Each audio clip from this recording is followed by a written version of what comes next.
Pengertian: melakukan pengkajian dengan cara tanya jawab dengan pasien untuk mengganti hal-hal yang terkait dengan proses persalinan, mulai adanya pembukaan serviks sampai minimal 12 jam pembukaan belum mencapai lengkap.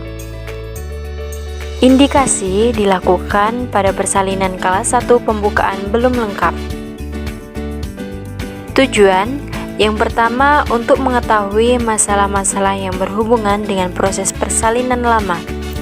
Yang kedua, untuk mengetahui faktor-faktor penyulit dan prognosa persalinan. Petugas mahasiswa kebidanan. Pengkajian: 1. Meninjau lamanya persalinan. 2. Meninjau riwayat kehamilan terdahulu, paritas, riwayat SC, berat badan bayi, masalah-masalah kehamilan atau persalinan terdahulu. Persiapan alat, yakni panduan anamnesa ibu bersalin kala 1. Persiapan pasien: 1. Menjelaskan tujuan dilaksanakan anamnesa. 2. Menjelaskan hal-hal yang akan dianamnesa. Prosedur: 1. Mengucapkan salam dan memperkenalkan diri. 2. Memposisikan pasien senyaman mungkin. 3. Menanyakan tentang keluhan yang dirasakan pasien. 4. Menanyakan mengenai kontraksi uterus, kapan mulai terasa, frekuensi, durasi, dan kekuatan. 5. Menanyakan mengenai adanya pengeluaran per vagina, seperti perdarahan vagina, lendir darah, waktu mulainya pengeluaran per vagina, sifat perdarah per vagina seperti warna, bau, jumlah. 6. Menanyakan mengenai gerakan janin. 7. Menanyakan mengenai istirahat terakhir. 8. Menanyakan tentang kapan pasien makan terakhir.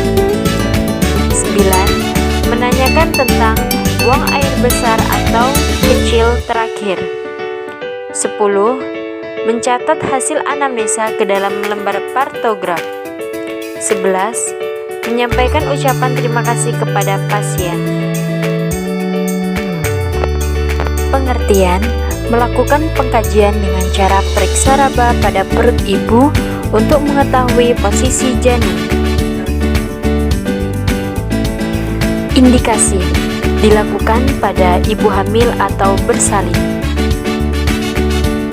Tujuan: untuk mengetahui posisi janin. Tugas mahasiswa kebidanan. Pengkajian: 1. Tinggi fundus uteri atau TFU. 2. Letak janin. 3. Bagian terendah janin. Persiapan alat, Medlin. Persiapan pasien: menjelaskan tujuan dilaksanakan palpasi. Prosedur: 1. Mengucapkan salam dan memperkenalkan diri. 2. Memposisikan pasien senyaman mungkin. 3. Mempersilahkan klien atau pasien untuk membuka pakaian dan memasangkan selimut. 4. Menghangatkan kedua tangan. 5. Melakukan palpasi Leopold 1. Memposisikan klien dengan lutut ditekuk dan teruji menghadap ke arah wajah klien atau pasien. Menengahkan uterus menggunakan kedua tangan dari samping ke arah umbilikus. Kedua tangan meraba fundus Kemudian menentukan tinggi fundus uterus. Menentukan bagian janin yang berada di fundus. 6. Melakukan palpasi Leopold II, yakni kedua tangan diletakkan di samping kanan dan kiri perut ibu untuk menentukan letak punggung janin. 7. Melakukan palpasi Leopold III. Tangan kiri menahan fundus, tangan kanan memegang bagian terendah janin yang ada di perut bawah ibu. Kemudian menggoyangkannya untuk menentukan apa yang menjadi bagian terbawah janin dan menilai apakah bagian terbawah itu sudah masuk PAP atau belum. 8. Melakukan palpasi Leopold IV. Memposisikan klien dengan kedua kaki diluruskan dan teruji menghadap ke arah kaki klien. Kedua tangan diletakkan pada kedua sisi bagian bawah rahim dan menilai seberapa jauh penurunan pada bagian bawah perut ibu.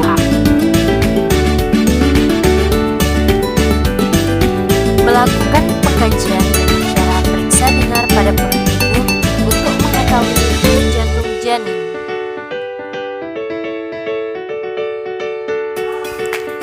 Indikasi dilakukan pada ibu hamil atau bersalin. Tujuan untuk mengetahui denyut jantung janin.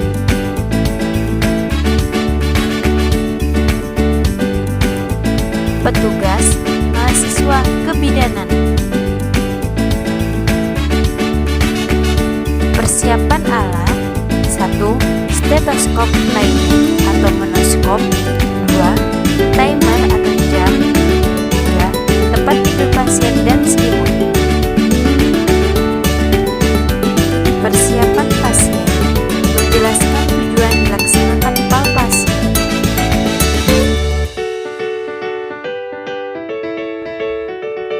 Prosedur: 1. Mengucapkan salam dan memperkenalkan diri. 2. Mencuci tangan sebelum dan sesudah tindakan dengan teknik yang benar. 3. Menempatkan alat, bahan, serta posisi pemeriksa secara ergonomis.